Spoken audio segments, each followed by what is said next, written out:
তাহলে সেই কারিগরকে, এটাই আজকে চৈতন্যদেব বললেন যে তুমি কোন কারিগরকে শ্রেষ্ঠ মনে করবে। কারিগরের তো অভাব নেই। আমরা আমাদের সনাতন ধর্মের বিচারে দেখবেন অনেক মানুষ অনেকজনকে দেবতা ভগবান বলে মনে করেন। কেউ মনে করেন নারায়ণ ভগবান, আস্তে মায়ের আস্তে কথা নয়, কেউ মনে করেন শিব ঠাকুর ভগবান, কেউ মনে করেন দুর্গা ভগবান। মানে আমি কৃষ্ণকে ভালোবাসি, তার মানে যে আপনি কৃষ্ণকে ভালোবাসেন তার তো মনে হয় না। বাবা এই বাচ্চা, বাচ্চা কার? এটা করলে হবে না, এটা করলে হবে না।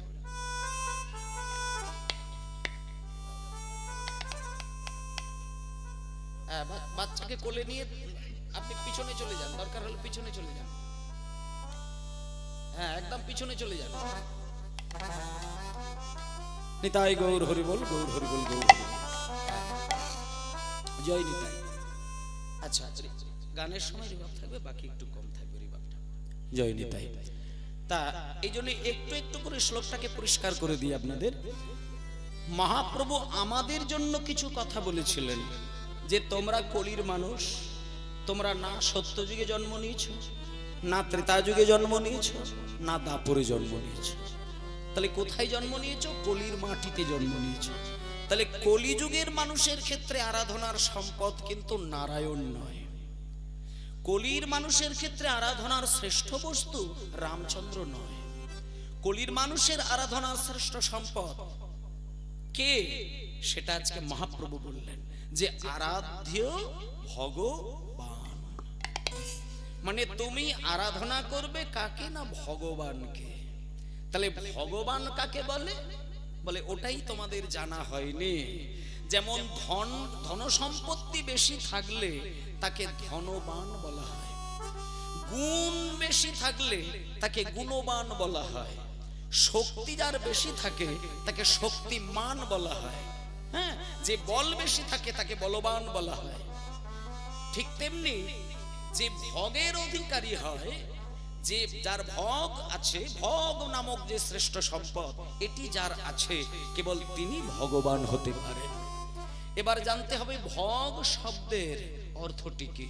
ভোগ শব্দের অর্থ হলো সর ঐশ্বর্যপূর্ণ বান যিনি, তিনি হন ভগবান। তাহলে সর ঐশ্বর্য মানে ছটি ঐশ্বর্য। সেই ছটি ঐশ্বর্য কি? শৌর্য, বীর্য, যশ, শ্রী, জ্ঞান, বৈরাগ্য।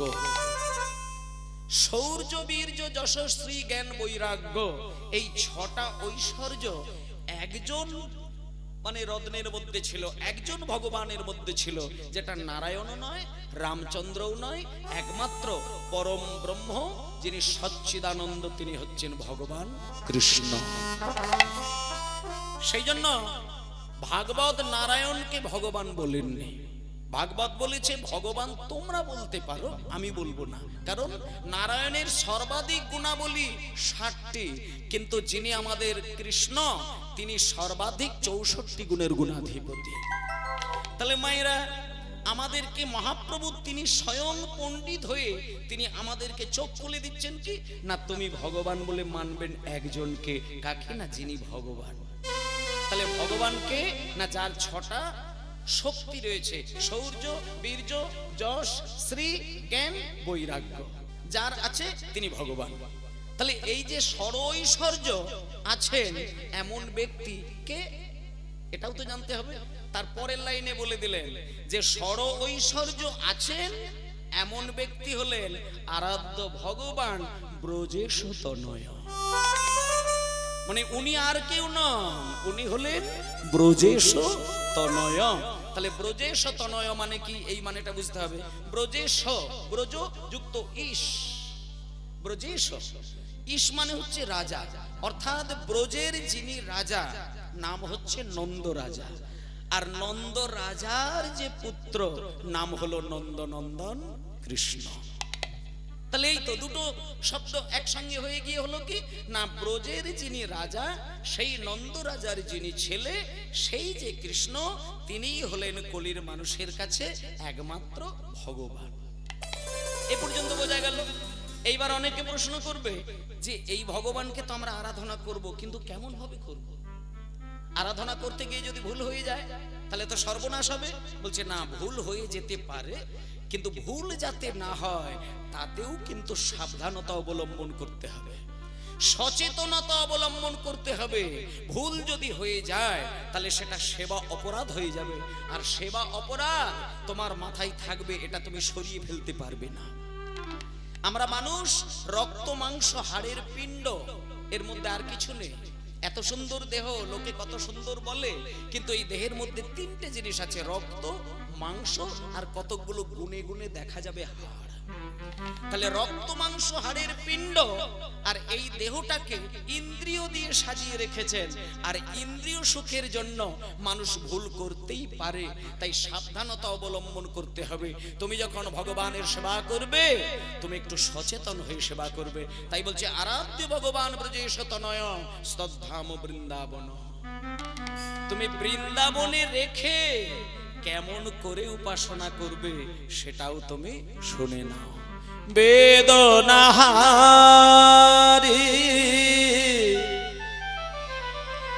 জয় শ্রী মুরারি,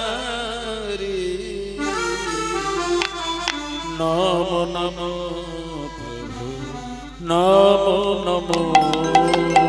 তাই বেদনাহারি জয় শ্রী মুরারি, নম নম নম নম। বেদনাহারি জয় শ্রী মুরারি, নম নম প্রভু। সন্ধ্যা সকালে ডাকে হে তোমারে, সন্ধ্যা সকালে ডাকি হে তোমারে, সন্ধ্যা সকালে ডাকে হে তোমারে, সন্ধ্যা সকালে ডাকি হে তোমারে। হৃদয়াঙ্গিনায় মদন ভেদনাহারে জয় শ্রী মুরারি, নম নম প্রভু নম নম। বেদনাহারি জয় শ্রী মুরারি, নম নম প্রভু। বেশ, সবাই বলুন শ্রী গুরু নিতাই গৌর প্রেমানন্দে হরি বল হরি বল। আচ্ছা, তাহলে একটু একটু করে আস্তে, কেউ অস্থির হবেন না।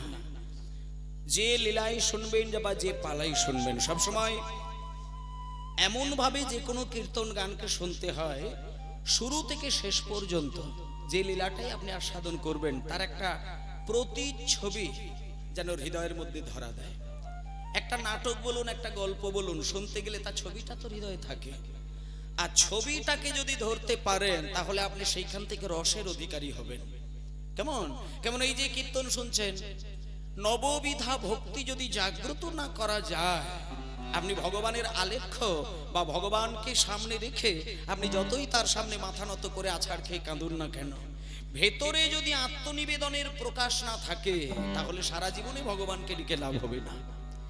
নটা ভক্তি প্রকাশ করতে হবে, যেটাকে বলা হচ্ছে নববিধা ভক্তি। আসতে, সেই নববিধা ভক্তি কি কি দেখুন, শ্রবণং কীর্তনং বিষ্ণু। এই বাবা কথা হবে না বাবা, একদম কথা নয়।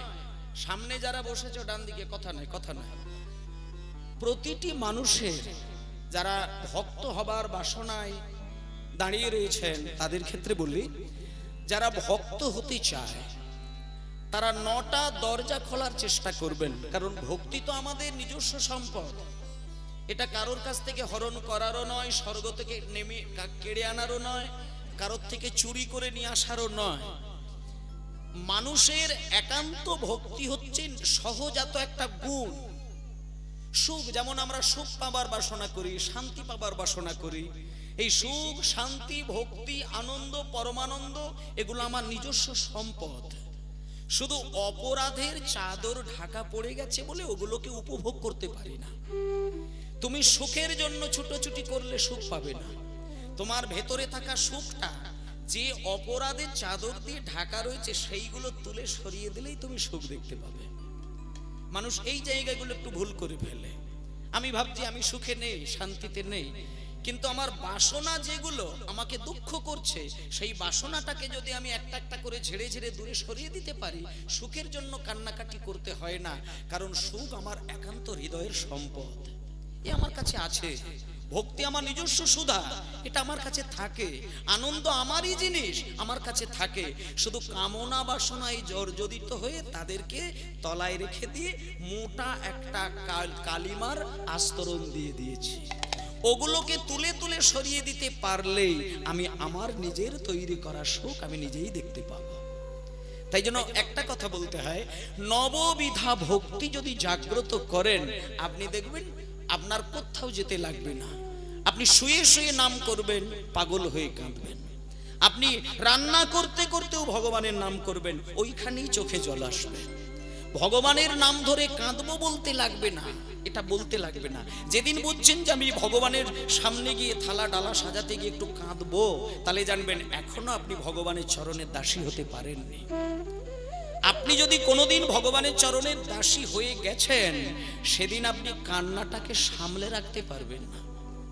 এই এতটুকু আত্মনিবেদন হতে হয়, এবং তার জন্য 9টা দরজা খুলতে হয়।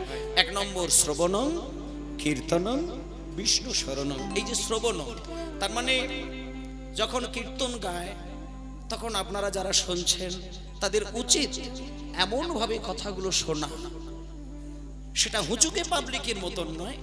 কীর্তনিয়া কি বলছেন, শাস্ত্রে কি বলছে, সেগুলো সম্পূর্ণরূপে আমার হৃদয় মন্দিরে ভক্তি সহকারে গেঁথে রাখা। যদি গুরু আপনার বাড়িতে আসে, গুরু যদি সৎ পরামর্শ দেয়, শাস্ত্রীয় কথা দান করেন, সেটা একান্তভাবে মনের সমস্ত শক্তি দিয়ে গ্রহণ করে হৃদয়ের মধ্যে রেখে দেওয়া। শ্রবণ যদি ভালো থাকে তবে পরবর্তী স্টেপগুলো খুলবে। শ্রবণে যদি গলত থেকে যায়, আপনি কোনোদিন একজন ভক্ত হতে পারবেন না। কারণ আমরা যা কিছু এই জগতে শিখেছি সব কিন্তু শ্রবণের দ্বারা শিখেছি। মা বলা শিখেছি, বাবা বলা শিখেছি, কাকা বলতে শিখেছি, জগতে যা কিছু চিনেছি সব কিন্তু কানের দ্বারা। আর আপনি এই জগতে যা কিছু তৈরি করেছেন, আপনি গাড়ির মালিক হন, বাড়ির মালিক হন, ছেলে পুলে নাতি নাতনি যা কিছু তৈরি করেন সব কিন্তু 5টা ইন্দ্রিয় দিয়ে হয়েছে, এর বাইরে দিয়ে হয়নি। হ্যাঁ, চক্ষু, কর্ণ, নাসিকা, জিহ্বা, ত্বক, এই যে 5টা ইন্দ্রিয়, এই 5টা ইন্দ্রিয় কাজ দিয়েছে, তাই আপনি এত কিছুর মালিক হতে পেরেছেন। 5টা ইন্দ্রিয় যদি জড় পদার্থ হয়ে যেত, আপনি কোনো কিছুরই মালিক হতে পারতেন না। কানে যদি না শুনতে পেতেন, আপনি কিছুই করতে পারতেন না। চোখে যদি না দেখতে পারতেন, কিছুই হতো না। আপনার স্পর্শ অনুভব শক্তি যদি হারিয়ে যেত, আপনি কিছুই করতে পারতেন না। আপনি এসেছিলেন যেমন, নীরবে তেমন চলে যেতে হবে। আপনি কোনো কিছুর মালিক হতে পারতেন না। তাই শ্রবণং কীর্তনং বিষ্ণু শরণং পাদ সেবনং অর্চনং বন্দনং দাস্যং সখ্যং। সবার শেষে 9 নম্বর আত্মনিবেদন। আত্মনিবেদনটা হচ্ছে এত উচ্চ স্তরের ভক্তির প্রকাশ। মানে আত্মনিবেদনের পরে ভক্তের সঙ্গে ভগবানের মাঝখানে আর কোনো লেনদেন থাকে না। মানে যিনি আত্মনিবেদন করতে শিখেছেন, তেনাকে ভগবানের কাছে যেতে গেলে মালা, ডালা, থালা, সন্দেশ কোনো কিছু দিতে লাগবে না। ভগবানের কাছে গেলেই ভগবান তাকে যুগল চরণ বাড়িয়ে তার হৃদয় দিয়ে দেয়। কারণ ভগবান তিনি বলেছেন যে আমার নাম ধরে 1 ফোঁটা জলে কেউ কাঁদুক, আমি 100 ফোঁটা জলে কাঁদতে কাঁদতে তাকে আমার কোলে জায়গা দেব। এই তো ভগবানের বাণী। তাই জন্য চৈতন্যদেব বললেন, আরাধ্য ভগবান ব্রজেশ তনয়স্তদ্ধাম বৃন্দাবন। তাহলে তুমি বৃন্দাবনে রেখে উপাসনা করবে। এইবার মায়েদের বলে দে, আপনারা তো বাড়িতে নিতাই গৌর রাখেন, রাধা কৃষ্ণ রাখেন, সবই রাখেন, কিন্তু রাধা কৃষ্ণকে যেদিন রাখবেন সেদিন কেমন করে সেবা দেবেন সেটা সাক্ষাৎ আমার মহাপ্রভু বললেন।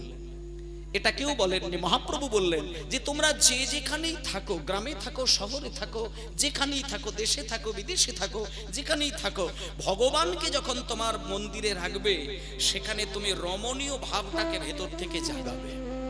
কিরকম রমণীয় ভাব? না রম্যা কাচিদ উপাসনা ব্রজ বধূ বর্গে নয়া কল্পিতা।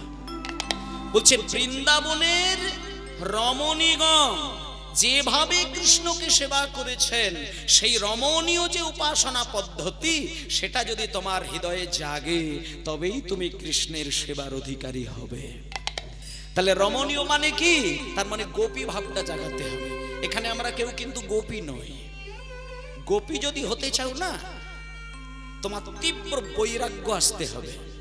আর তীব্র বৈরাগ্য যদি তোমাকে পেতে হয়, তাহলে এই বিশ্ব ব্রহ্মাণ্ডের একজন দেবতা যে সবাইকে দেখিয়ে দিয়েছিলেন বৈরাগ্য কাকে বলে, একজন হলেন, তিনি হলেন শিব ঠাকুর। শিবের মতো বৈরাগ্য জাগানো কেউ দেখাতে পারে না। শিব নিজের ভেতরে থাকা সমস্ত কিছুকে পুড়িয়ে ছাই করে দিয়ে তিনি নিঃস্ব হয়ে ভগবানকে ডাকতেন।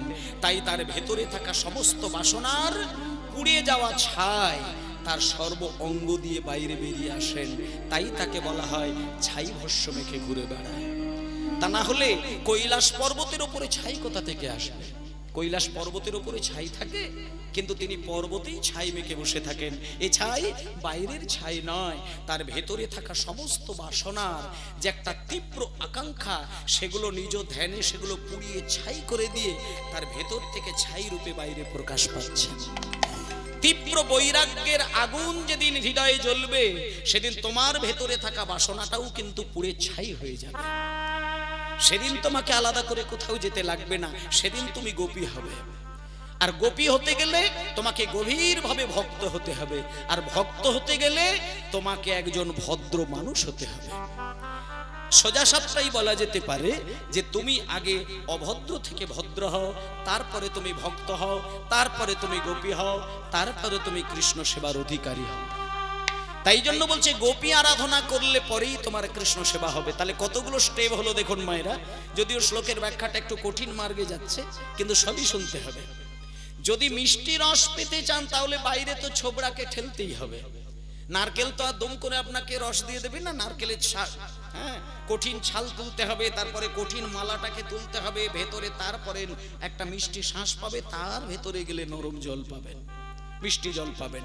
ঠিক তেমনি আধ্যাত্মিকতা এই যে ফল, এর গভীরে যদি আপনাদের যেতে হয় তাহলে অনেকটা কষ্ট করে কঠিন পর্দা ভেদ করে মনটাকে সেই গভীরের মধ্যে নিয়ে যেতে হয়।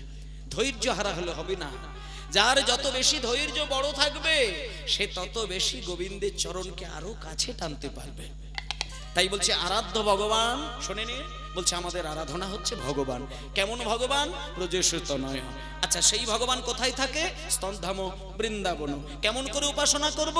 রম্যা কাচিদ উপাসনা ব্রজবধূ বর্গে নয়া কল্পিতা। মানে বৃন্দাবনের গোপীদের পথটি হচ্ছে তোমার শ্রেষ্ঠ পথ। এবার বলছে কিসের ভিত্তিতে করব?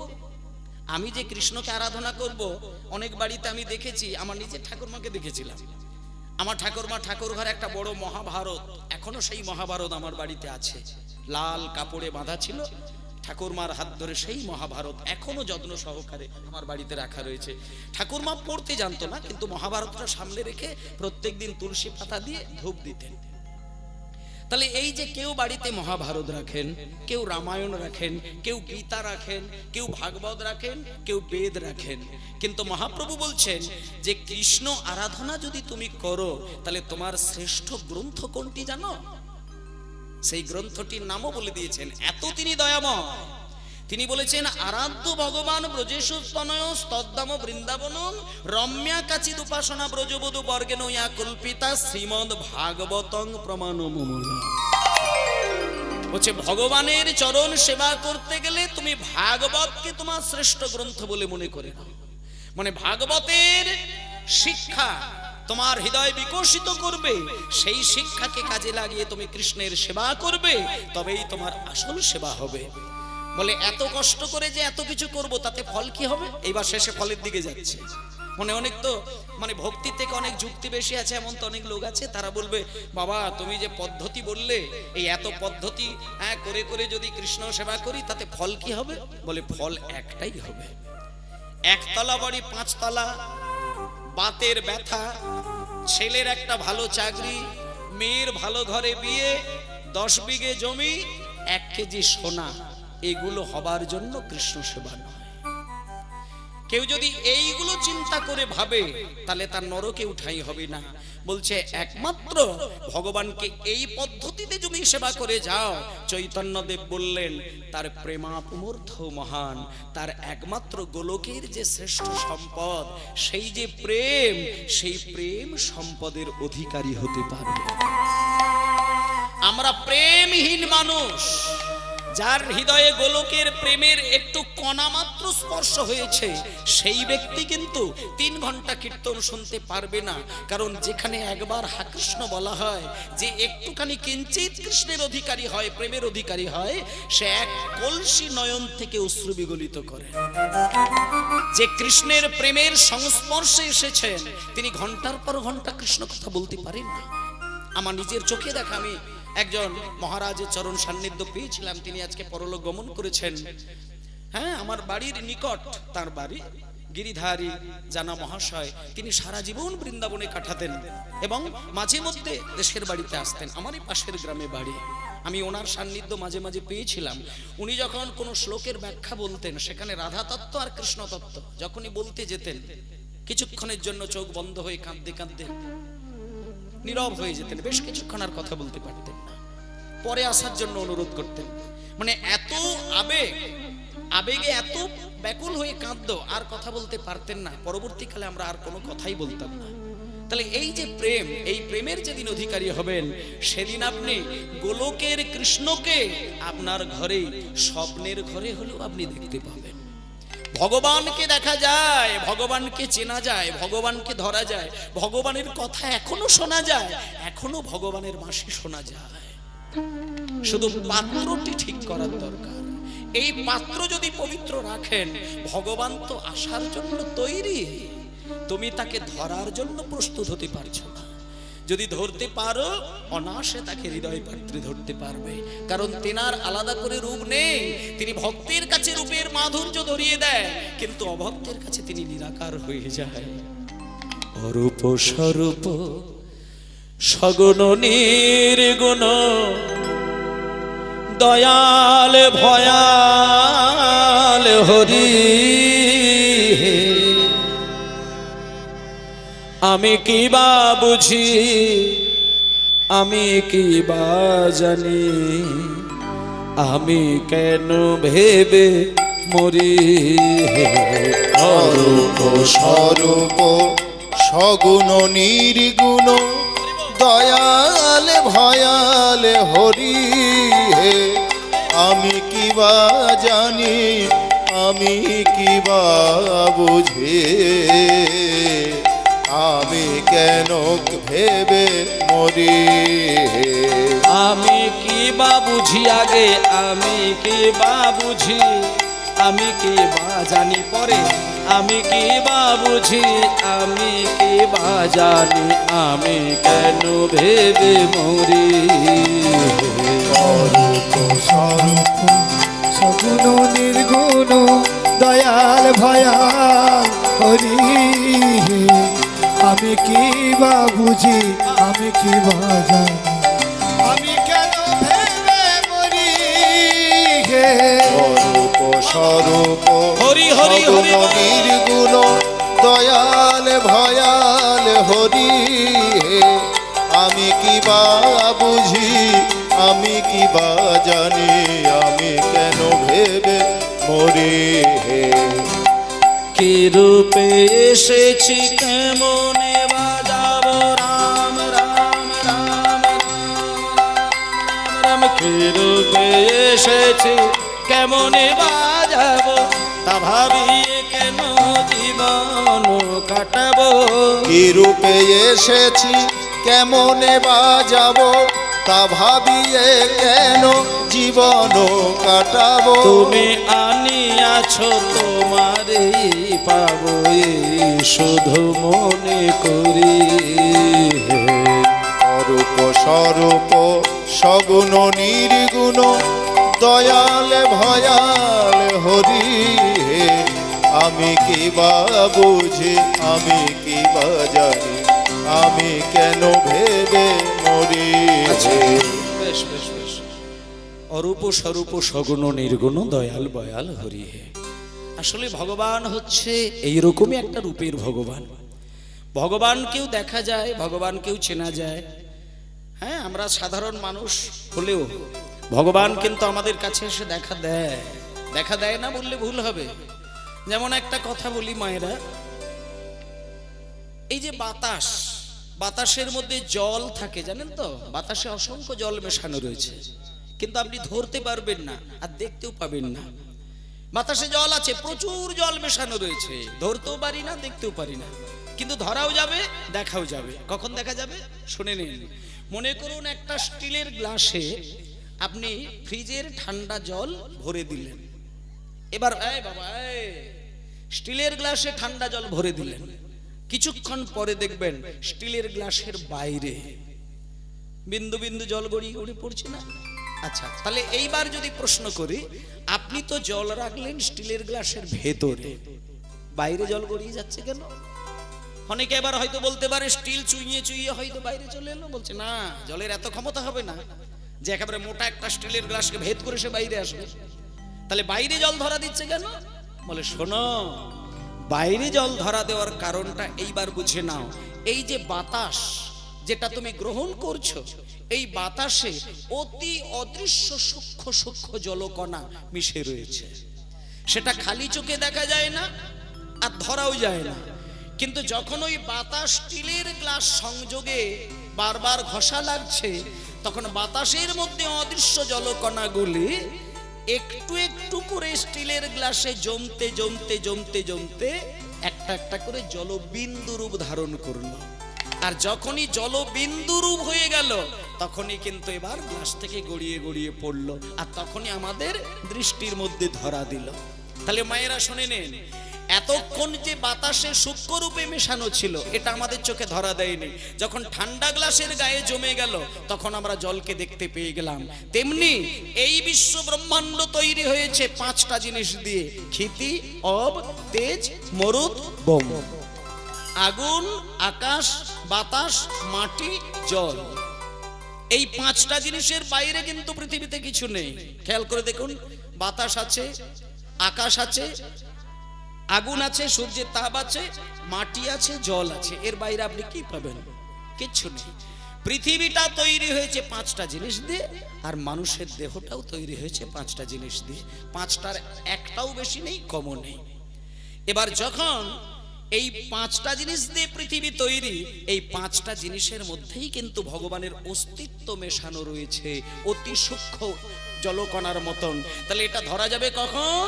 যেদিন তুমি সাধনা করে করে করে করে তোমার হৃদয় পাত্রে প্রেমের অতি শীতল বাড়িটাকে সঞ্চয় করে রাখতে পারবে, অতি শীতল ভক্তিটাকে সঞ্চয় করে রাখবে তোমার হৃদয় গ্লাসে, তখন ওই হৃদয় গ্লাসেরই ভেতরে তখন এই বাতাসে মিশে থাকা ভগবানের অস্তিত্ব, তখন তুমি অনায়াসে রূপ ধরে তুমি ভগবানকে দেখতে পাবে। যেমন ঠান্ডা গ্লাসে জল জমে গিয়ে ধরা দিয়ে দেয়, তেমন হৃদয় গ্লাসে ভগবান নিজে ধরা দিয়ে তোমাকে তার রূপটা ধরিয়ে দেয়। সেদিন তুমি দেখতে পাবে কি রূপে এসেছে, কেমনে বাজাবো, তা ভাবি কেন জীবন কাটাবো। কি রূপে এসেছি, কেমনে বাজাবো, তা ভাবিয়ে কেন জীবন কাটাবো। রূপে এসেছি, কেমনে বাজাবো, তা ভাবি কেন জীবন কাটাবো। তুমি আনিয়াছো তোমারে পাবো, এই শুধু মনে করি। হরি হরি হরি সগুণ নির্গুণ দয়াল ভয়াল হরি হে, আমি কি বা বুঝি আমি কি বা জানি, আমি কেন ভেবে মরি অরূপ সগুণ নির্গুণ দয়াল ভয়াল হরি আমি কি বা বুঝি আমি কি বা জানি আমি কেন ভেবে মরি হে রাখে জটিল নির্বারতা বিচারে বিচারে বাড়ে অসারতা আমি জানি তুমি আমার দেবতা তাই আমি হৃদয় ধরি তাই বলে ডাকি প্রাণ যাহা চায় ডাকিতে ডাকিতে জীবন জুড়ায় বলে ডাকি প্রাণ যাহা চায় ডাকিতে ডাকিতে জীবন জুড়ায় যখন যে রূপে মন ভরে যায় তাই দেখি প্রাণ ভরে অরূপ স্বরূপ সগুণ নির্গুণ দয়াল ভয়াল হরি আমি কি বা বুঝি আমি কি বা জানি আমি কেন ভেবে মরি অরূপ স্বরূপ সগুণ নির্গুণ অরূপ স্বরূপ সগুণ নির্গুণ অরূপ স্বরূপ সগুণ নির্গুণ। বাহ, সবাই একটু প্রাণ ভরে বলুন নিতাই গৌর প্রেমানন্দে হরি বল। আচ্ছা বেশ, হরি বল হরি বল হরি বল হরি বল, জয় নিতাই। আমরা মোটামুটি চৈতন্যদেবের একেবারে মুখের যে উচ্চারণ করা বাণী কৃষ্ণদাস কবিরাজের কাছ থেকে আমরা নিজেরা পেয়ে গেলাম এবং সেটা সুন্দর করে ব্যাখ্যা স্বরূপ আমরা আস্বাদন করলাম। মানে আমাদেরকে বুঝতে হবে যে ঈশ্বর ছাড়া গতি নেই। হ্যাঁ, টাকা পয়সা সোনাদানা গয়নাগাটি ওগুলো আমাদেরকে জীবনের মধ্যে একটা আনন্দ দেবার সম্পদ, কিন্তু ওগুলো পরমানন্দ দিতে পারবে না। আর জীবন কিন্তু আনন্দের সাথে চলে না, জীবন পরমানন্দকে খোঁজার চেষ্টা করেন। আর তিনি পরমানন্দ পেয়েছেন যিনি সবকিছুকে কাছে পেয়েও আসক্তিতে জর্জরিত না করে গৌর সেবাটাকে বন্ধ করেন। অনেক মানুষ আছে 100 বিঘে জমির মালিক, কিন্তু ওসবই ধার ধারে না। এমন অনেক আছে কোটি কোটি টাকার মালিক, কিন্তু ওগুলোর সঙ্গে মন জড়িয়ে নেই। তিনি কিন্তু মনের সঙ্গে জড়িয়ে রেখেছেন গৌরাঙ্গের চরণকে। কারণ এটা মানতে হবে যে গৌর ছাড়া কলির মানুষের কাছে কোনো গতি নাই। স্বয়ং গৌর সুন্দর এসেছিলেন বলে কলির মানুষ আজকে আনন্দের সঙ্গে মাইক দিয়ে প্যান্ডেল করে অধিবাস করে কীর্তন গাইতে পারছেন। এককালে বাঙালি হরিনাম করলে জিভের গোড়া ছেদন করে দিতেন। এই বাঙালি সনাতনে মানে একবার শুধু কৃষ্ণ বলবে কাঁদবে। আর এমন কিছু পাষণ্ড মানুষ এই বাংলার মাটিতে ঘোরাফেরা করেছেন যারা সনাতন ধর্মের মানুষকে কোনোদিন শান্তি দিত না। এবং এখনো আপনারা জানেন, যারা বিদেশে বেড়াতে যান, এখানে যদি কেউ দেশ বিদেশে ঘোরেন তারা জানবেন, আপনি আমেরিকা থেকে, ইংল্যান্ড থেকে, আফ্রিকা থেকে বা যে কোনো দেশ থেকে যদি মানুষ বাংলায় আসেন, আমরা বাঙালিদের মন কেমন জানেন তো? এটা আমাদের মানে ভগবান এইভাবেই আমাদের গড়েছে। আমরা যদি জানি যে একটা বিদেশি মানুষ বাংলায় এসেছে, আমরা একবারে নিজে থেকে তার সঙ্গে কথা বলে একবারে অন্তর দিয়ে তাকে ভালোবাসা বিনিময় ঘটাই। কিন্তু আমরা যে বাঙালি দেশ বিদেশে বেড়াতে যাব, তারা যদি জানতে পারে এ বেটা বাংলা থেকে এসেছে, তারা যে কিভাবে অবহেলা হেনস্থা করেন যারা দেশ বিদেশে বাঙালি হয়ে ঘুরছেন, তারা এগুলো পরিষ্কার জানতে পারবেন। তাহলে এ হলো সেই বাংলা যে বাংলার মানুষকে পৃথিবীর কোনো দেশের মানুষ সম্মান করেনি। আজকে বাঙালি সারা পৃথিবীর মানুষের কাছে বঞ্চিত। আর তার থেকে বেশি বড় বঞ্চিত আমাদের মধ্যে থাকা সনাতন ধর্মের কিছু উচ্চ বর্ণের মানুষ। এখন তো ব্রাহ্মণ, কায়স্থ এরা সব একাকার হয়ে গেছেন। এককালে ব্রাহ্মণদের মধ্যে একটা রীতি ছিল যে পৈতে যার গলায় থাকবে আর কায়স্থ যিনি হবেন তিনি যে রাস্তা দিয়ে যাবে, নিচু জাতের মানুষ যেন সেই রাস্তা দিয়ে না চলে। আর যদি ভুলবশত যেতে গিয়ে তার ছায়াটা ব্রাহ্মণের গায়ে লেগে যায়, সঙ্গে সঙ্গে সে পিছনে গিয়ে গঙ্গা স্নান করে নেয়। গঙ্গা জল যদি নাও পায় যে কোনো জল নিয়ে গঙ্গা গঙ্গা বলে নিজেকে পবিত্র করে নেয়। এইভাবে যদি একটা নিচু জাতির মানুষের সামনে কোনো মানুষ স্নান করে, বলুন এটা একাধারে যন্ত্রণাদায়ক নয় কি? আপনার অঙ্গ ছুলে পরে যদি কেউ স্নান করে, এটা আপনাকে কত বড় হেনস্থা করা হচ্ছে সেটা কল্পনা করা যাবে না। কিন্তু সবকিছুকে দূর করে দিলেন একজন, তিনি আমার চৈতন্যদেব। তাহলে এই যে মায়েরা নিম্ন জাতি, উচ্চ জাতি, ব্রাহ্মণ, কায়স্থ, চণ্ডাল, মাতাল, হ্যাঁ, মূর্খ, পণ্ডিত, আলাদা করে বিচার থাকলো না। এটা কার ভাষায়? চৈতন্য দেবীর ভাষায়। কিন্তু সবাই তো মহাপ্রভুকে মেনে নেবেন না। মহাপ্রভু যে সকলকে উদ্ধারের জন্য তার একটাই পথ। কিছু কিছু মানুষকে বলতেন মহাপ্রভু, রে শোন রে বাবা, পুজো পাঠ করবি কিন্তু হরি বলে কাঁদার চেষ্টা কর। নিচু জাত, উঁচু জাত, মূর্খ, পণ্ডিত, ধনী, দরিদ্র, ব্রাহ্মণ, চণ্ডাল সব ছেড়ে দে, সবাই শুধু প্রাণ ভরে এসো ভাই, সবাই মিলে গান গায়, কৃষ্ণ নাম হরি নাম। এখনো একটা কথা বলি মায়েরা, এই যে হরিনাম হচ্ছে আপনাদের গ্রামে, আমি এটা সত্য বলতে পারি যে গ্রামের যতগুলো মানুষ আছে সবাই কিন্তু অন্তর দিয়ে কিন্তু কীর্তনকে শ্রদ্ধা করেনি। এটা 550 বছর আগেও ছিল, এখনো আছে, হয়তো আগামী দিনও থাকবে। এটা সনাতন ধর্মের মধ্যেই সম্ভব, অন্য কোনো ধর্মে সম্ভব নয়। এই গ্রামে এমন অনেক মানুষ আছেন দেখবেন যারা কীর্তনকে অন্তর দিয়ে সম্মান করেননি।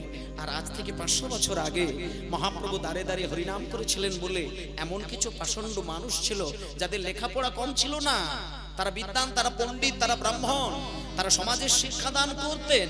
কিন্তু তারাও একদিন দলবদ্ধ হয়ে মহাপ্রভুর হরিনাম বন্ধ করবেন বলে তারা একসঙ্গে লাইন দিয়েছে মহাপ্রভুর নাম বন্ধ করবেন। এবং বন্ধ করবে তো করবে, সোজা চলে গিয়েছে একজনের কাছে। তারা তার কাছে যাবে, জমায়েত হয়েছে। কেউ কেউ বলছে, এই যে শোনো, এই যে দুদিনের ছেলে নিমাই, ও বেটা নাকি পণ্ডিত হয়েছে, হ্যাঁ, এই হরিনামটা কিন্তু ওর বন্ধ করার দরকার, শিগগিরই বন্ধ করার দরকার। বলছে নাকি ব্রাহ্মণ আর চণ্ডাল নাকি সব একই, হ্যাঁ, পুজো পাঠ করা যাবে না, ব্রাহ্মণ চণ্ডাল সব এক গ্লাসে জল খেতে পারবে, এক পাতে ভাত খেতে পারবে।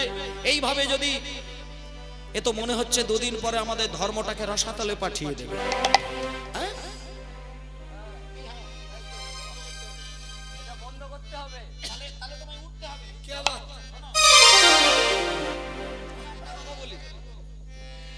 এই যে নিমাই, দুদিনের ছেলে নিমাই, ওর হরিনামটা বন্ধ করা চায়। আর হরিনাম বন্ধ করতে গেলে আমার একটা কথা মনে পড়েছে, আমার নাম হচ্ছে তর্কালঙ্কা, আর এ হচ্ছে তর্ক চূড়ামণি, আর তোমার নাম হচ্ছে বাচস্পতি, হ্যাঁ, আর এ হচ্ছে তর্ক বাগীশ। এই আমরা 4 জন মিলে আপাতত একটা কাজ করা যায়। কার কাছে যাওয়া যাবে বলো তো? জগাই মাধায়ের কাছে। জগাই মাধায়ের কাছে যাওয়া যাবে? যাই। আনন্দিত মনে তারা করিল গমন, হরি হরি আনন্দিত মনে তারা করিল গমন, আনন্দিত মনে তারা করিল গমন, আনন্দিত মনে তারা করিল গমন, আনন্দিত মনে তারা করিল গমন, জগাই মাধায়ের কাছে আসবে বলিল, জগাই মাধায়ের কাছে আসি দিল দর্শন।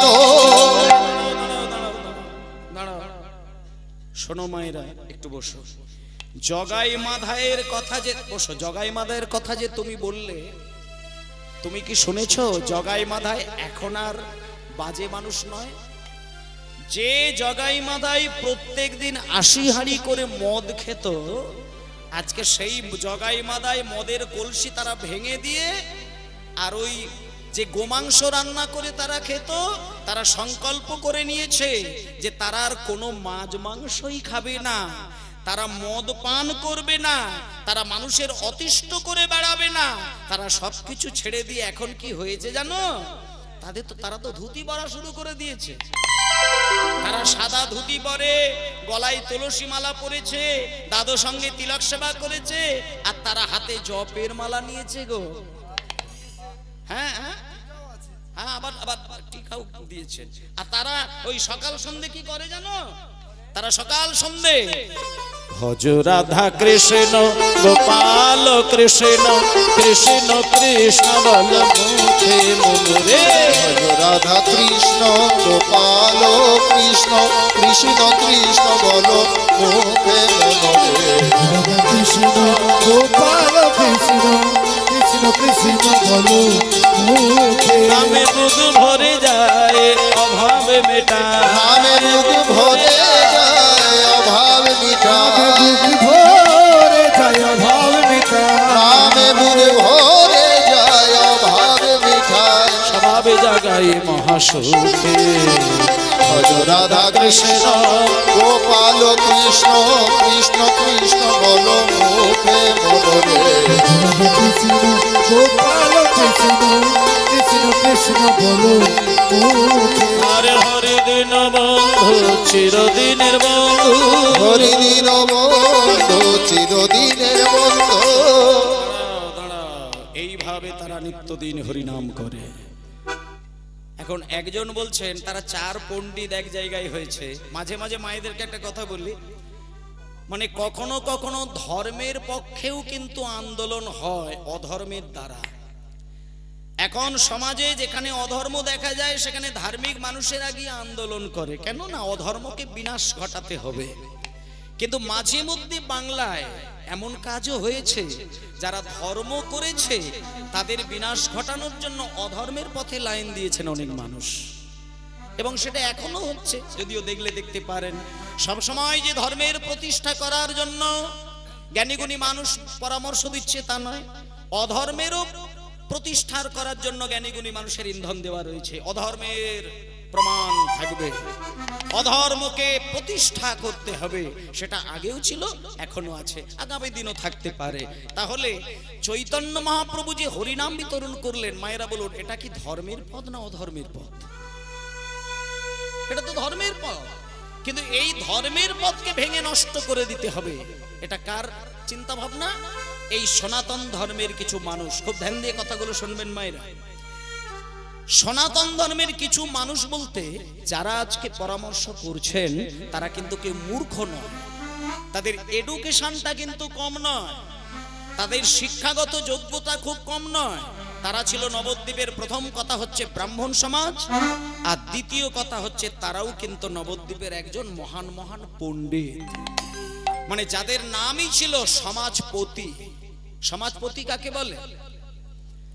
বাড়িতে যেমন যেমন স্ত্রী থাকে, স্বামীকে পতি বলে, কারণ স্বামী ওই সংসারের মূল মালিক। সমস্ত দায় দায়িত্ব সে হাতে নেয় এবং সমস্ত অশুভ দিককে দূর করবে, শুভ দিকটা ঘরে সঞ্চয় করবে। সংসারের যেমন দেবতা থাকে তার কর্তা, তেমন সমাজের একজন করে দেবতা থাকবে যিনি পতি, যাকে গুরুও বলা যেতে পারে, শিক্ষক বলা যেতে পারে, আচার্য বলা যেতে পারে। তা তখনকার দিনে যিনি সমাজপতি ছিলেন, তর্ক চূড়ামণি, তর্কালঙ্কার, বাচস্পতি, তারা সব এক জায়গায় হয়েছেন। তারা এক জায়গায় হয়েছেন, কিন্তু আলোচনাটা কি শুরু হয়েছে দেখুন। তারা ঠিক করেছেন নিমায়ের হরিনামটা বন্ধ করতে হবে। আচ্ছা, বন্ধ কেন করবে তার একটা কারণ আছে, লজিক আছে, শুনে নিন। প্রথম কথা, তাদের হিংসাটা হচ্ছে এই জায়গায় যে হরিনাম করবে করুক, কিন্তু ব্রাহ্মণ আর চণ্ডাল এক জায়গায় করে দেওয়া এটা তো ঠিক নয়। হ্যাঁ, এক গ্লাসে ব্রাহ্মণের ছেলে জল খাবে আর নিচু জাতির ছেলে জল খাবে, এটা তো ঠিক নয়। আর একটা কথা হচ্ছে কি, পুজো পাঠ করা যাবে না, হরি বললেই নাকি উদ্ধার। তা ব্রাহ্মণ যারা, মায়ের একটা কথা বললি, 12 মাসে 13টা পার্বণ যদি বন্ধ হয়ে যায়, ব্রাহ্মণ যারা পুজো করে সংসার চলে তাদের পেট চলবে তো? দুর্গা পুজো করলে মোটামুটি যাই হোক তো একটা টাকা রোজগার হবে, তারপর কালী পুজো আছে, জগদ্ধাত্রী পুজো আছে, সরস্বতী পুজো আছে, বিশ্বকর্মা পুজো আছে, গণেশ পুজো আছে, লক্ষ্মী পুজো আছে, কত দেবতার পুজো আছে। তাহলে সমস্ত পুজো যদি নিমাই বন্ধ করে দেয় তাহলে ব্রাহ্মণদের পেট চলবে? এবার ব্রাহ্মণরা এক জায়গায় হয়েছে, তারা ঠিক করেছে নিমাই বেটার হরিনাম বন্ধ করতে হবে। তা যখনই বলেছে জগাই মাদায়ের কাছে যাব, তখন বলছে হ্যাঁ গো জগাই মাদায়ের কাছে যাবে কি গো? জগাই মাদাই তখন বাজে লোক ছিল, এখন তারা ভক্ত হয়ে গেছে। ও তার মানে জগাই মাদাই কেউ ওই নিমাই বেটা মালিশ করেছে, তাই তো? হ্যাঁ, তাহলে নিমাই বেটার ক্ষমতা আছে। হ্যাঁ? তাহলে জগাই মাদাই ছেড়ে দাও, চাঁদ গাজীর কাছে যাব। বলে চাঁদ গাজী তো আগে হরিনামের বিরুদ্ধে কথা বলতো, এখন চাঁদ গাজীও হরিভক্ত হয়ে গেছে। তিনি বলে দিয়েছে যে আমাদের বংশে যতদিন নিমাই থাকবে, যতদিন বৈষ্ণব জগৎ থাকবে, হরিনাম বন্ধ হবে না। তখন ওদের মধ্যে আরেকজন ছিল, তিনি বললেন দাঁড়াও দাঁড়াও দাঁড়াও, এই আমার একজনের নাম মনে পড়ে গেছে। হ্যাঁ, একজনের নাম মনে পড়ে গেছে, বলবো? শুনে না বলি, তিনি কিন্তু মহাজ্ঞানী, মহাতান্ত্রিক, মহাযোগী, মহাজ্ঞানী, মহাপণ্ডিত।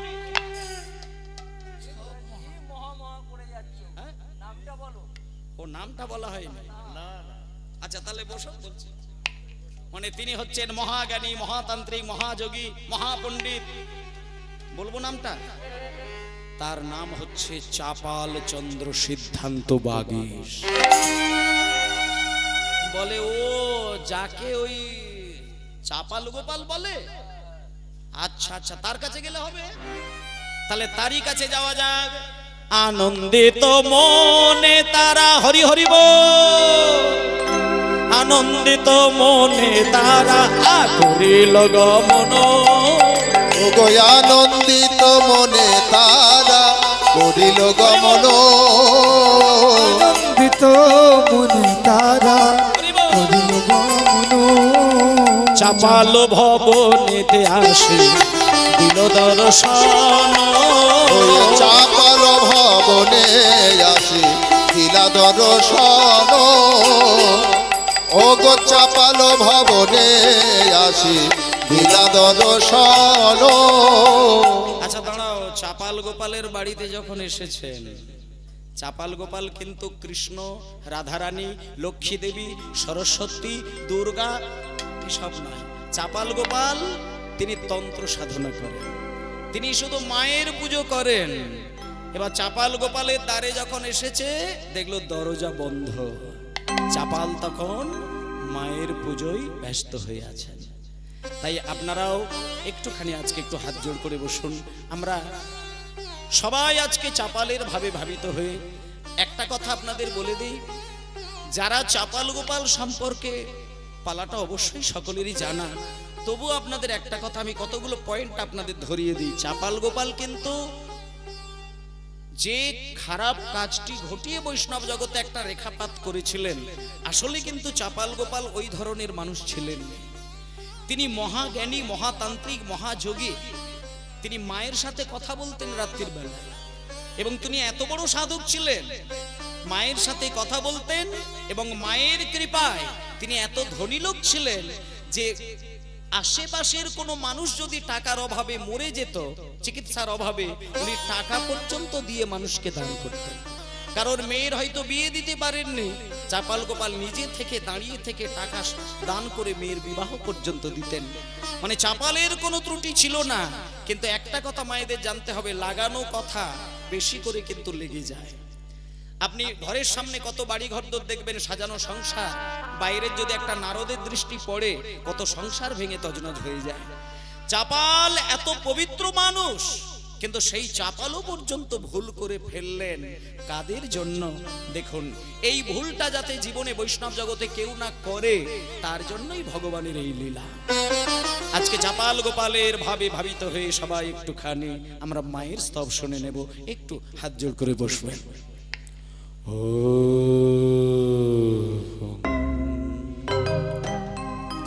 ত্বাং স্বাহা त्वां स्वाधा त्वां हि वषट्कारे शरादिमिका शुद्धात्मक्षरे नित्य त्रिधा मात्रात्मिका स्थिता अर्धमात्रा स्थिता नित्य ज्ञानचर्या विशेषतः तमेव शातं सावित्री तं देवी जननी परा तयैव धर्याते सर्वं तयैतस्सिज्यते जगत् तयैतत्पन्नाथ देवी तमादिशन्ति च सर्वदा विसृष्टो सृष्टिरूपात् स्थितिरूपात् तथा संहृते रूपन्ते जगतो हास जगन्मय महावेद महामेधा महाशक्ति महामोहा च भवति महादेवी महेश्वरी प्रकृतिस्तञ्च सर्वस्व गुणत्रय विभाविनी कालरात्रिर्महोरात्रि मुहूर्तस्वदारुणा लज्जा पुष्टि तथा तुष्टित्यां शान्ति कान्तिरेव च खर्गणे शूलेने घोरा गतिनी चक्रिणी तथा शङ्खेने चापेणे बाणभूषणे परिहायुधा सम्या सम्मतरा शेष समेव नातिसुन्दरी परावरण परमा तमेव परमेश्वरी परावरण परमा तमेव परमेश्वरी परावरण परमा तमेव परमेश्वरी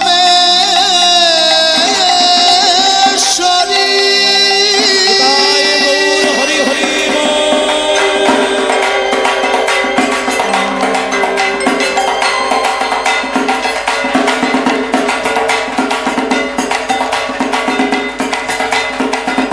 उलुध्वनि उलुध्वनि हरि हरि बोल उलुध्वनि मायना हरि बोल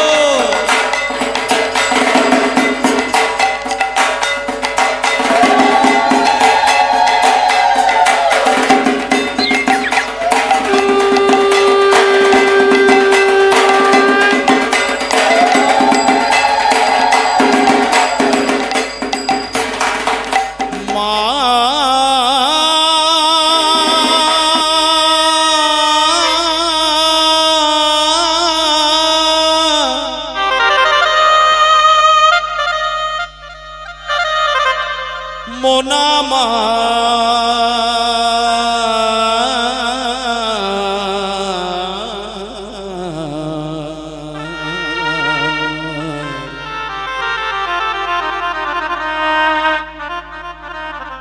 ওরে মোনামার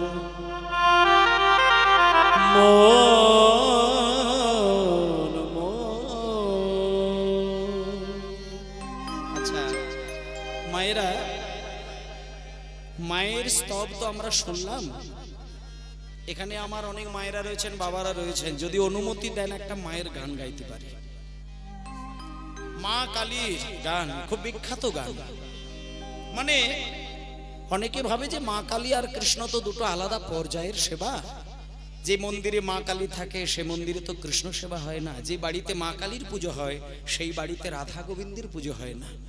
কিন্তু না, শোনো, তুমি যে মাকে তন্ত্র সাধনায় তামসিক সেবায় খুশি করো, মদ্য মাংস মৎস্য মুদ্রা মৈথ, যারা পঞ্চ মকার দিয়ে মায়ের চরণ সেবা করেন তারা কি জানেন না যে মা কিন্তু তামসিক পুজো গ্রহণ করেননি?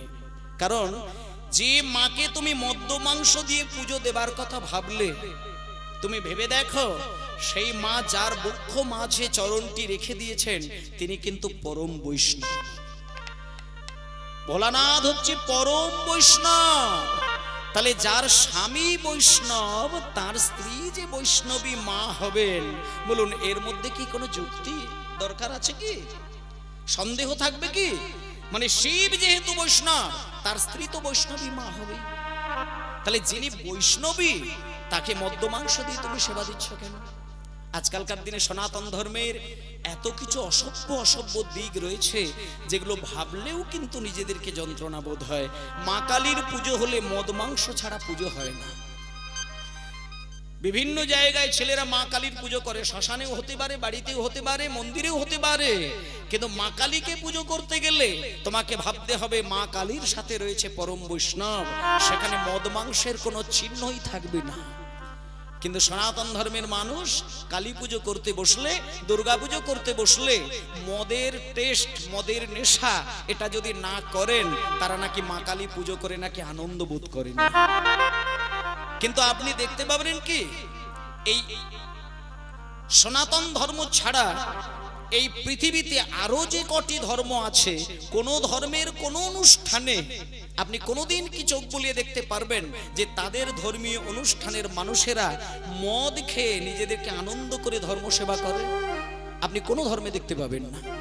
ইসলাম ধর্মে তো দেখতেই পাবেন না, খ্রিস্টান ধর্মেও পাবেন না, বৌদ্ধ ধর্মেও পাবেন না, জৈন ধর্মেও পাবেন না।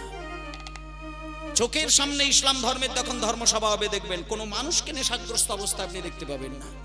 কিন্তু সনাতন ধর্মের মানুষ এমনকি কালী পুজো তো ছেড়ে দিলাম, কীর্তন অনুষ্ঠানেও আমি দেখেছি অনেক কমিটিকে দেখেছি। অনেক আমরা বিভিন্ন জায়গায় কমিটি দেখতে যাই, তো মানে এদিকে কীর্তন মহাযজ্ঞ করেছেন, যোগমায়া দেবীকে সামনে রেখেছেন, নিতাই গৌরকে সামনে রেখেছেন, অথচ কমিটির যতগুলো ভাই দাদা আছেন প্রত্যেকেই মদ খেয়ে হই হই করছে। তাহলে একাধারে বলা যায় ধর্মের জায়গায় অধর্মের প্রতিষ্ঠান হচ্ছে। যে পুজোর ক্ষেত্রে মদটাকে আনন্দের একটা সম্পদ বলে মনে করে, বলা যেতে পারে অধর্মের প্রতিষ্ঠান, এখানে ধর্মের কোনো চিহ্নই থাকে না। তাই জন্য আমি এই প্রসঙ্গে একটা কথা বলে দিই, মায়েরা যদি মনে হয় আনন্দ করার থাকবে সেটা আনন্দের জন্য একটা অনুষ্ঠান করার দরকার। সেখানে কোনো দেব দেবতা, কোনো ভগবান, কোনো জপ সাধনা মন্ত্র এগুলোকে আনার দরকারই নেই। কিন্তু সনাতন ধর্মের মানুষ কিন্তু এগুলো করেন।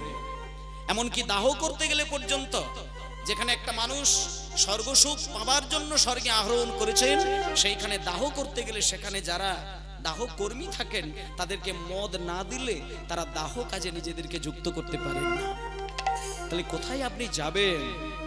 এই হাজার দিকের কালি ঘোচানোর জন্য আমার নিমা এসেছিলেন, কিন্তু সবকিছুটা তিনি ঘুচিয়ে যেতে পারেননি। এখন অনেক নোংরা আমাদের এই সনাতন ধর্মে রয়ে গিয়েছে, ওগুলো ছিটে ছিটে বের করতে হবে, দূর করতে হবে আমরা নিজ দায়িত্বে। এখন প্রায় বাড়িতে শিক্ষিত ছেলে মেয়ে তৈরি হয়েছে, তাই প্রতিটি শিক্ষিত ছেলে মেয়েদের এই যুব সমাজকে আমি বলতে চাই, জাগরণ যদি না হতে পারো এখন, আগামী দিন হরি কথা বলতে গেলেই গদ্দান কাটতে পারে, এটা ভেবে থাকবেন। আজকে হরি বলছেন, একদিন দেখবেন হরি বলতে গেলে আপনার প্রাণটাই চলে যেতে পারে। আজকে হরি হরি বলে অনুষ্ঠান করছেন, একদিন দেখা যাবে যতগুলো হরিবাসরে মানুষ দাঁড়িয়ে আছে প্রতিটি হরিবাসরের হয়তো জীব কেটে দেবে। যেটা অতীতে ঘটেছিল ভবিষ্যতে সেটা হতে পারে, যদি এখন থেকে আমরা প্রত্যেকেই অতি সচেতন হতে না পারি। এই সচেতনতাটা সবাই মিলে থাকবেন। আজকে ইউটিউব আছে, আমি ক্যামেরাতেই বলছি, কারণ সনাতন ধর্মের মানুষ প্রত্যেকে যদি নিজ দায়িত্বে সচেতন না হতে পারে, একটা দিন আসবে আমি অহংকার করে গর্ব করে বলতে পারবোই না যে আমি সনাতনী, এটা বলতে পারবো না। যাতে করে বলতে পারি তার জন্য কিছু জ্ঞান, কিছু আচরণ, কিছু নিয়ম এগুলোকে মানতেই হবে, সেখানে আনন্দ থাকুক বা না থাকুক। আনন্দের জন্য কিছু নয়, পরমানন্দের সুখের জন্য এত ত্যাগ স্বীকার করা। তাই চলুন একটু মায়ের গান গাই। ভুলো না দক্ষিণা কালী বদ্ধ হয়ে মায়া জালে, ভেবে দেখ মন কেউ কারো মিছে ভ্রম ভূমণ্ডলে। এই গানটা মানে এখন প্রত্যেকটা মানুষই কিন্তু এই গানটা শুনেছেন, কিন্তু গানটার ভেতরে মানুষকে যেটা শিক্ষা দিয়েছেন সেইটা মাথায় রেখে কিন্তু গানটাকে শোনেননি। এই গানটাতে একটা অদ্ভুত পরিবর্তন মানুষকে হতে দেখিয়েছেন। এই গানটার মানেগুলো হালকা করে আপনাদের বুঝিয়ে দেব। মায়ের সেবা করছেন চাপাল, আর সেই চাপালের আসনে বসে আমরা একটুখানি মায়ের গান শুনছি। ভুলো না দক্ষিণা কালী, বদ্ধ হয়ে মায়া জালে, ভেবে দেখে মন কেউ কারণ মিছে ভ্রম, মিছে ভ্রম ভূমণ্ডলে, ভেবে দেখে মন কেউ কারণ মিছে ভ্রম ভ্রমণ্ডলে, কেউ কারণ মা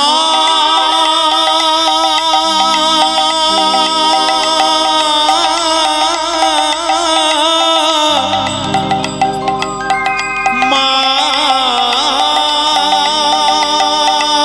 গো,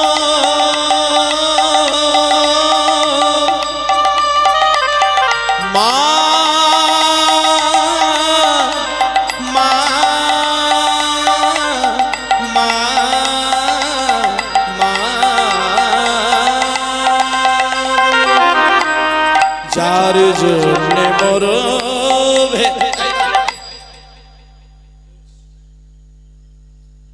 মামা করছিস কেন? আরে মামা করছিস কেন? সারা জীবন শুধু মা, সকালে মা, দুপুরে মা, বিকেলে মা, সন্ধ্যায় মা, রাত্রির বেলায় মা, অত মামা করে ডাকার কি আছে?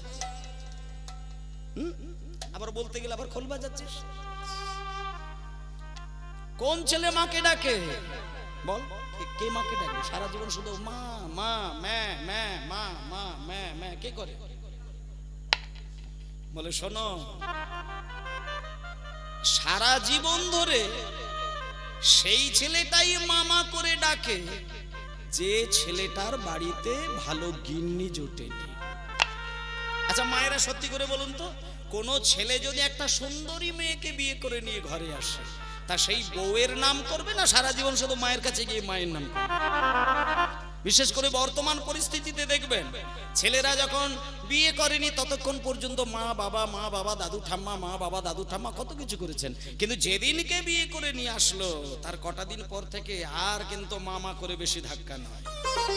তাহলে এই ক্ষেত্রে বলছে, বলে যে ছেলে বউকে দেখে মা মা বলাটা ভুলে গেল, যে ছেলে বউকে দেখে মায়ের ডাক দিতেই ভুলে গেল, যে ছেলে বউকে দেখে মাকে সেবা দিতে ভুলে গেল, সেই ছেলেদের জন্য এই গানটা রচনা করেছেন। বলে ওরে খোকা, তুই মায়ের কোলে 10 মাস ছিলি, তারপরে জন্মগ্রহণ করার পরে মা তার নারী ছেদন করে তোকে জন্ম দিয়ে তোকে সুস্থ করে তার স্তনদুগ্ধ খাইয়ে তোকে বড় করেছে, আর আজকে তুই একটা মেয়েকে বউ করে নিয়ে এসে তুই মাকে ভুলতে বসলি। যে বউকে দেখে তুই আজকে মাকে ভুলতে বসেছিস, একদিনকে সেই বউ তোর কি করবে তুই জানিস? জানিস না? শুনে না, গানের মধ্যেই শোন। যার জন্য মরলি ভেবে, সে কি তোমার সঙ্গে যাবে? তাই গৌর হরিবল। মরিস ভেবে, সে কি তোমার সঙ্গে যাবে? ভেবে সে কি তোমার সঙ্গে যাবে? বলে যার জন্যে মর ভেবে, বলি সে কি তোমার সঙ্গে যাবে? যার জন্য মরিস ভেবে, সে কি তোমার সঙ্গে যাবে? সে প্রেয়সী দেবে। কথাগুলো বোঝারও দরকার আছে মা। বলছে যার জন্য মরো ভেবে, সে কি তোমার সাথে যাবে? সেই প্রেয়সী দেবে ছড়া। কেন? যাতে সংসারে অমঙ্গলটা না হতে পারে। ছেলে মরে গেলে মা কিন্তু শুধু কেঁদেই বেড়ায়, কিন্তু বউ, স্বামী মরে গেলে বউ কাঁদে কিন্তু পরে আর একটা কাজ করে, বিশেষ করে সনাতন ধর্মে সেটা হয়। স্বামী মরেছে মানে স্ত্রী তার মাথার সামনে পায়ের সামনে কান্নাকাটি করবে, কিন্তু কান্নাকাটির পর্ব চলতে চলতেও বউয়ের হাতে কিন্তু একটা মাটির মালসা দেবে, তাতে জল দেবে, এই এতটার মতো একটু গোবর দেবে, সুন্দর করে গুলবে, তারপরে একটা ওই খড়ের টুকরো দেবে, নুটি যেটা বলে, খড়ের নুটি দেবে, দিয়ে বলবে, ও বৌমা তুমি একটু বাস্তুর চারিদিকটা ছিটিয়ে দাও, কারণ তোমার স্বামী তো এতদিন স্বামী তো তোমার মুখ ছেই তো দিন কাটালো। যেদিন বিয়ে করে স্বামী বউয়ের ঘরে এসেছিল, বউ স্বামীর ঘরে এসেছিল, শুনবেন বউ কেন গোবরের জল ছিটে দেয়, বউয়ের অবচেতন মনটা তো জানে যে যেদিনকে স্বামী আমাকে বউ করে ঘরে নিয়ে এসেছিল তার এক সপ্তাহ পরে আমি স্বামীর দুটো কানে এমন মন্ত্র দিয়েছিলাম, পরের দিনেই আমার স্বামী বাজারে গিয়ে আলাদা করে কড়া, খুন্তি, হাতা, বেড়ি আর কিছু থালা নিয়ে চলে এসেছিল। তাহলে যে স্বামী আমার কথা শুনে এতদিন চলেছে, উঠেছে, বসেছে, আজকে মনে করুন সেই স্বামী যদি মরে যায় তাহলে তো নিশ্চয়ই আমার ভালোবাসার টানেও আসতে পারে। এটা ভেবে মায়েরা কিছু মনে করবেন না, সব ছেলে নয়, যে ছেলে বউকে দেখে মাকে ভুলে তাদের ক্ষেত্রে এই গানটা রচনা করেছেন। বলেছে যারা বউ ছাড়া মাকে চেনেন না তাদের ক্ষেত্রে সাবধান, তুমি মরে গেলে তুমি ওপর থেকে দেখতে পাবে তোমার বউ মরার কয়েক ঘন্টা পরে হাতে মালসাই করে গোবরের জল ছিটে দেবে আর বলবে যে এতদিন তুমি ভালোবেসে আমার কাছে ছিলে, আজকে মরে গেছো যখন তুমি দূর হয়ে যাও আমার কাছে আসার চেষ্টা করবে না। তাই জন্য গানের মধ্যে বলল, সেই প্রেয়সী দেবে ছড়া, এই যে প্রেয়সী, প্রেয়সী মানে স্ত্রী, দেবে ছড়া কেন অমঙ্গল হবে বলে, ভেবে দেখ মন কেউ কারো নয়, মিছে ভ্রমণ্ডলে, ভেবে দেখ মনে কেউ কারো নয়, মিথ্যাই ভ্রমণ্ডলে।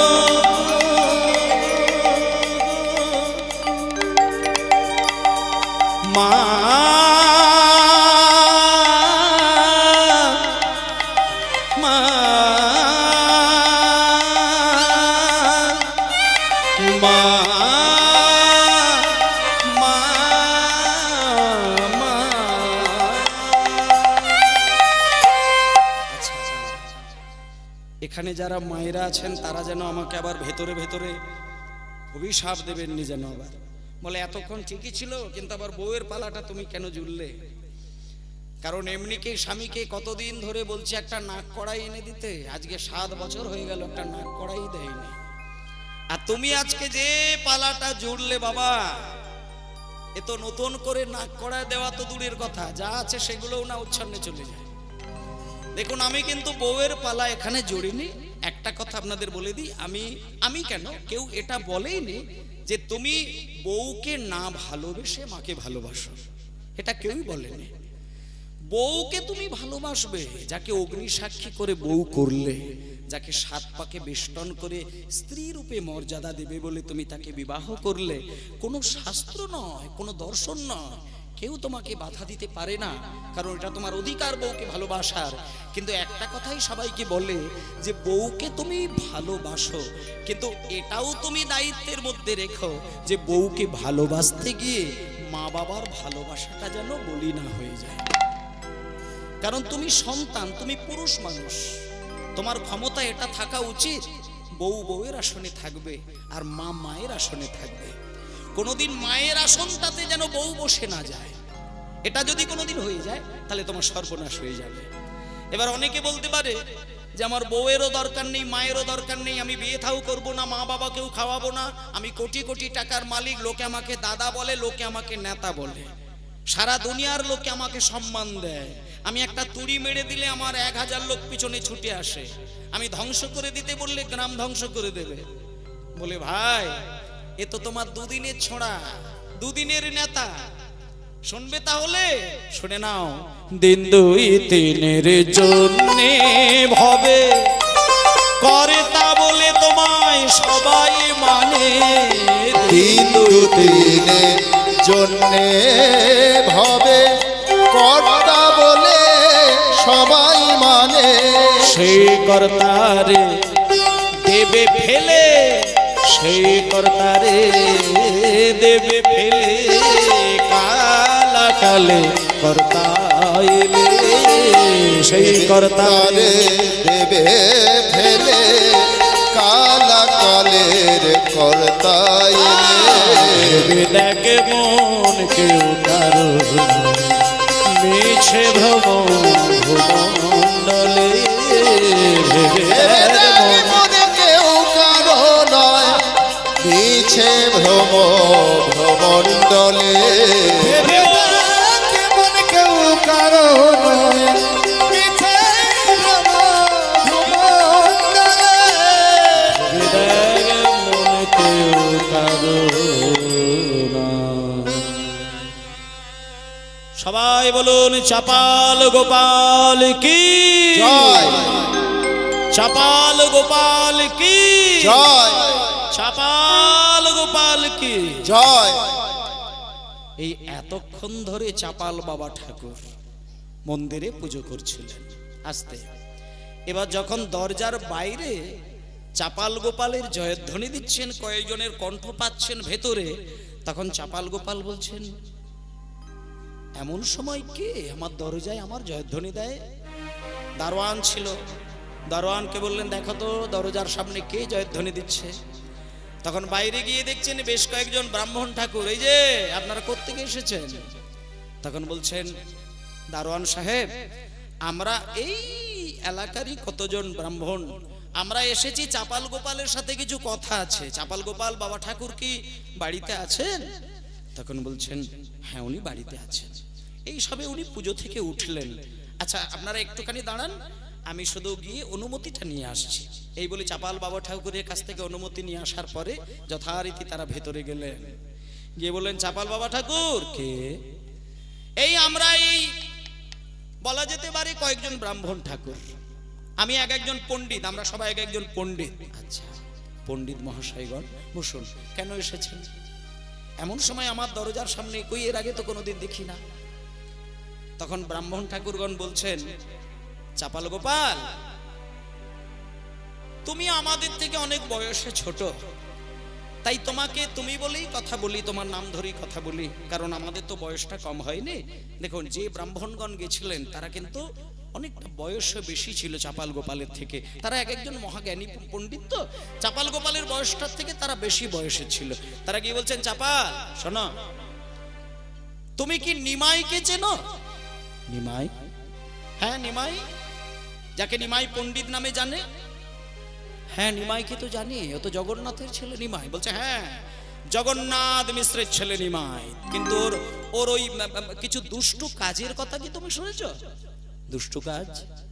হ্যাঁ শোনো চাপাল বাবা ঠাকুর, নিমাই রাত্রির বেলা হরিনাম করে, দিনের বেলায় হরিনাম করে, লোকের দাঁড়ে দাঁড়ে গিয়ে হরিনাম করে, পুজো পাঠ বন্ধ করে দেয়, উঁচু জাত নিচু জাত সবাইকে এক করে দেয়, সবাইকে শুধু বলছে নাকি হরি বললেই উদ্ধার, হরি বললেই উদ্ধার, হরি বললেই উদ্ধার। চাপাল গোপাল বলছেন ব্রাহ্মণগণ আমরা তো সারা জীবন একভাবে মাকে ডেকে কান্নাকাটি করি, আর ওরা যদি হরি মানে নিমাই যদি হরি বলে সুখ পায়, কৃষ্ণ বলে সুখ পায়, পাক না। আরে বাবা আমরাও তো মাকে ডাকি ভগবানকে পাওয়ার জন্য, আর ও যদি ভগবানেরই নাম করে তো করুক না, জগতের কল্যাণের জন্য যদি কেউ ভগবানের নাম করে তাতে তো কিছু এসে যায় না। তখন পণ্ডিতগণ একটু কথাটা ঘুরিয়ে দিলেন। পণ্ডিতগণ বললেন না না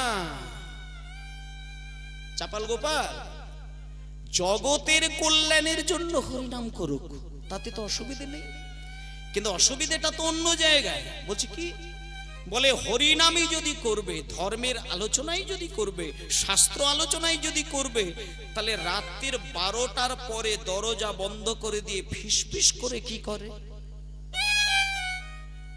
তখন চাপাল গোপালের মাথায় ঠেকল। চাপাল গোপাল তখন বলছে, দাঁড়াও দাঁড়াও দাঁড়াও, রাত 12টার পরে দরজা বন্ধ করে দিয়ে হরিনাম? না, এটা তো ঠিক নাই। তোমরা সত্যি দেখেছো? বলে হ্যাঁ দেখেছি বই কি। রাত 12টার পরে দরজা বন্ধ করে দেয় এবং রাত 12টায় দরজা বন্ধ করে দিয়ে সবাইকে নিয়ে হরিনাম করে, মাঝে মধ্যে আবার চুপ হয়ে যায়। দরজা বন্ধ থাকে কিন্তু ভেতর থেকে কোনো শব্দ পাওয়া যায় না। তাহলে কেউ যদি জগতের কল্যাণের জন্য হরি বলবে, তারা তো দরজা বন্ধ করে দিয়ে করবে না। এইবার চাপাল গোপালের মাথাটা একটু ঘুরে গেল।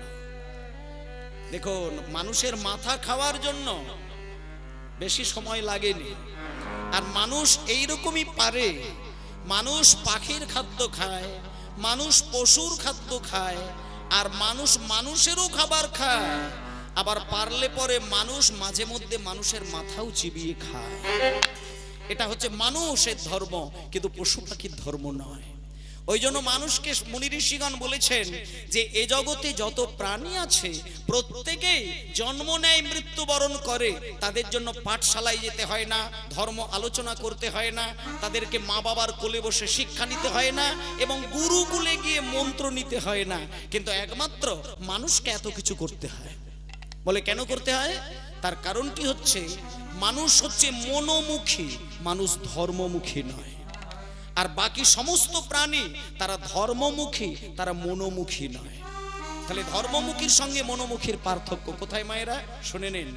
মনোমুখী অর্থে এটাই, মন যেটা চেয়ে বসে মানুষ সেটা প্রতিফলিত করে। আর পশু পাখিদের ধর্মপথে চলে, তারা মনের মর্যাদা দেয় না।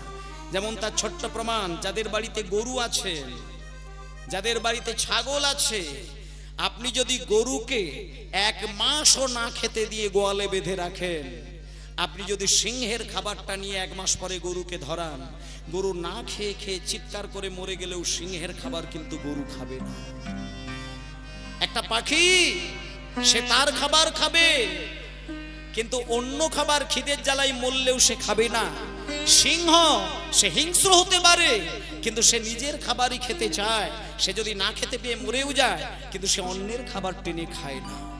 কিন্তু মানুষ, সে তার চাল ধান খাবে, তার গম আটা খাবে, সে এই পৃথিবীতে থাকা ফল সবজি খাবে, পারলে পশুদের খাবার খাবে, আবার মানুষের কম পড়ে গেলে মাঝে মধ্যে মানুষ হয়ে মানুষের মাথাও পর্যন্ত চিবিয়ে খাবে। তাই জন্য মানুষকে ধর্ম পালন করতে হয়। তাই জন্য মায়েরা আজকে দেখুন, চাপালকে নানান দিক দিয়ে যুক্তি তর্ক দিয়ে বোঝালেন, কিন্তু চাপালকে যখন বোঝানো যাচ্ছে না, তখন অন্য দিক দিয়ে চাপালের মাথাটা খারাপ করে দিল। যখন বলেছে রাত 12টার পরে দরজা জানালা বন্ধ করে দিয়ে ধর্ম আলোচনা করে, অথচ বাইরে থেকে কিছু শব্দ পাওয়া যায় না, তখন চাপাল গোপালের মাথাটা একটু বাঁক ধরে গেল। চাপাল গোপাল বলছে, দাঁড়াও দাঁড়াও দাঁড়াও, এই যে আচ্ছা, রাত 12টার পরে ওই নিমাই হরিনাম করে, দরজা বন্ধ থাকে, ভেতর থেকে খিল দেওয়া থাকে, বাইরে থেকে ধাক্কা দিলে খোলে না।